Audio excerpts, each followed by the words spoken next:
Selamat malam Tribuners, Anda sedang menyaksikan program Breaking News bersama saya Nurul Asari. Sidang perdana kasus genosida di Gaza digelar hari ini, Kamis 11 Januari 2024, di Mahkamah Internasional Den Haag, Belanda. Sidang ini digelar selama 3,5 jam. Adapun dalam kesempatan ini, delegasi Afrika Selatan menyampaikan hal-hal terkait dengan tindakan Israel yang dinilai termasuk dalam genosida terhadap warga Palestina di Gaza selama perang berlangsung. Hal itu disampaikan Duta Besar Afrika Selatan untuk Belanda, Vusimuzi Madonsela. Afrika Selatan dengan menegaskan kembali tuntutan mereka kepada pengadilan. Yang pertama adalah penghentian segera operasi militer Israel di Gaza. Selain itu ada juga beberapa poin penting yang ia sampaikan dalam sidang ini, yakni mengenai tingginya jumlah korban jiwa warga sipil Palestina, kemudian meluasnya kerusakan infrastruktur sipil, terbatasnya akses warga Gaza terhadap makanan, air, pasokan medis dan juga perawatan medis, serta pembatasan masuknya bahan bakar ke wilayah tersebut.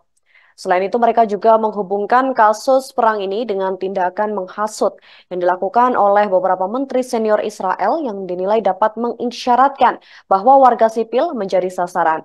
Perwakilan hukumnya juga mengatakan bahwa Israel memusnahkan warga Palestina di Gaza dan menggiring mereka ke wilayah yang semakin kecil untuk diserang.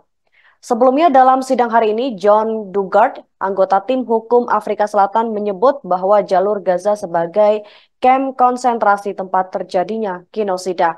Dia mengemukakan pendapatnya bahwa Afrika Selatan memiliki yurisdiksi untuk membawa Israel ke pengadilan atas tuduhan genosida dan mengulangi pernyataan yang dibuat pada tahun 2023 oleh Presiden Afrika Selatan Cyril Ramaphosa.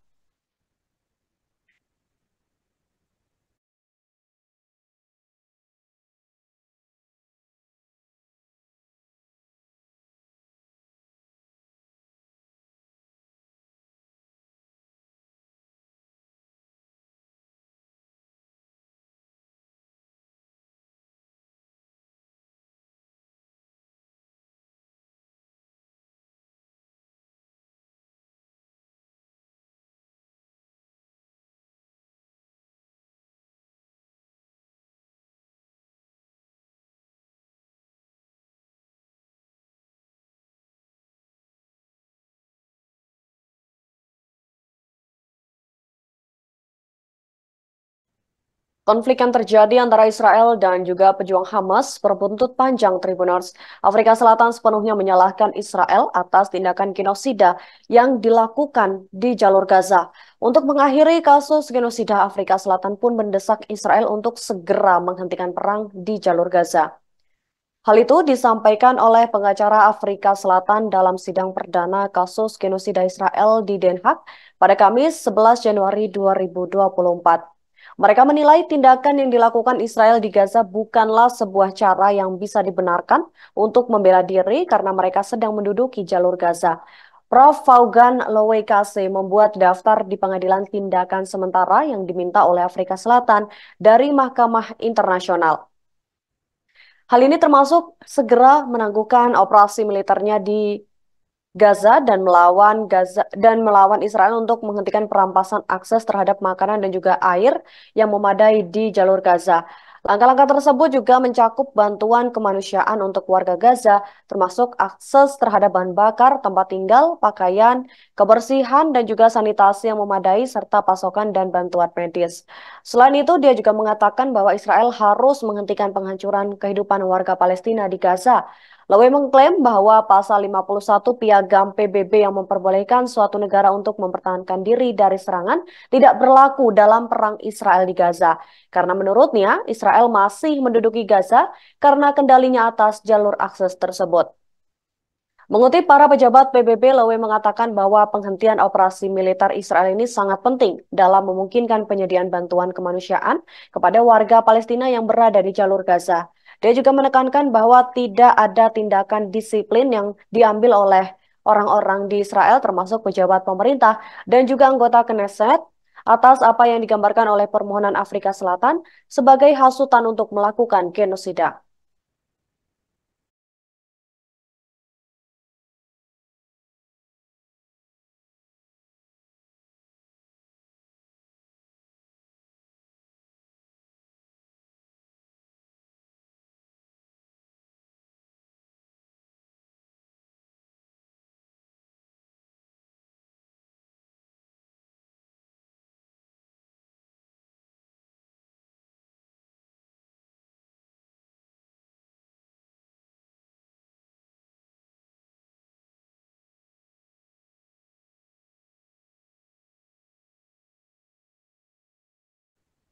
Sidang perdana kasus genosida yang diajukan Afrika Selatan terhadap Israel digelar hari ini pada Kamis 11 Januari 2024. Pada 29 Desember 2023, Afrika Selatan telah mengajukan gugatan terhadap Israel, kekuatan pendudukan dengan latar belakang keterlibatannya dalam tindakan genosida terhadap rakyat Palestina di jalur Gaza.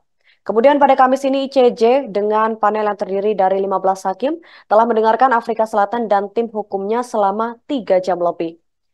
Kemudian pengadilan juga disebutkan akan mendengarkan Israel dan sidang akan ditunda untuk mempertimbangkan prosedur dan tindakan yang mendesak pada Jumat 12 Januari 2024 besok.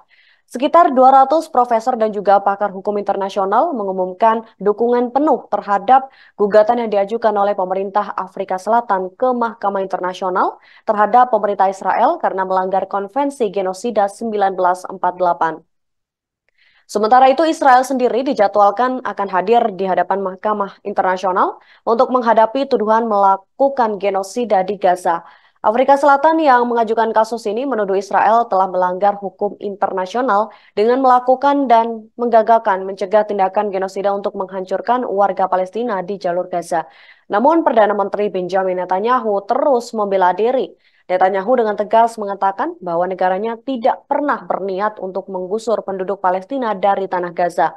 Dalam cuplikan video berbahasa Inggris yang diunggah Netanyahu juga menegaskan bahwa dirinya menolak seruan para menteri sayap kanan untuk membangun kembali pemukiman Israel di wilayah Gaza. Ia berdalih tindakan militernya tidak dimaksudkan untuk mendepak ke warga Palestina, melainkan untuk membersihkan Gaza dari militan Hamas yang belakangan ini tengah terlibat perang dengan pasukan tentara Israel. Senada dengan Netanyahu, para pejabat Israel juga membantah laporan bahwa negaranya terlibat dalam negosiasi dengan negara-negara asing untuk mengusir ribuan warga Palestina dari Gaza. I want to make a few points absolutely clear. Israel has no intention of permanently occupying Gaza or displacing its civilian population. Israel is fighting Hamas terrorists, not the Palestinian population. And we are doing so in full compliance with international law. The IDF is doing its utmost to minimize civilian casualties, while Hamas is doing its utmost to maximize them by using Palestinian civilians as human shields. The IDF urges Palestinian civilians to leave war zones by disseminating leaflets, making phone calls, providing safe passage corridors, while Hamas prevents Palestinians from leaving at gunpoint and often with gunfire. Our goal is to rid Gaza of Hamas terrorists and free our hostages. Once this is achieved, Gaza can be demilitarized and de-radicalized, thereby creating a possibility for a better future for Israel and Palestinians alike. Demikian program Breaking News pada malam hari ini. Saya Nurul Asari pamit undur diri. Terima kasih dan sampai jumpa. Download Tribun X sekarang. Menghadirkan lokal menjadi Indonesia.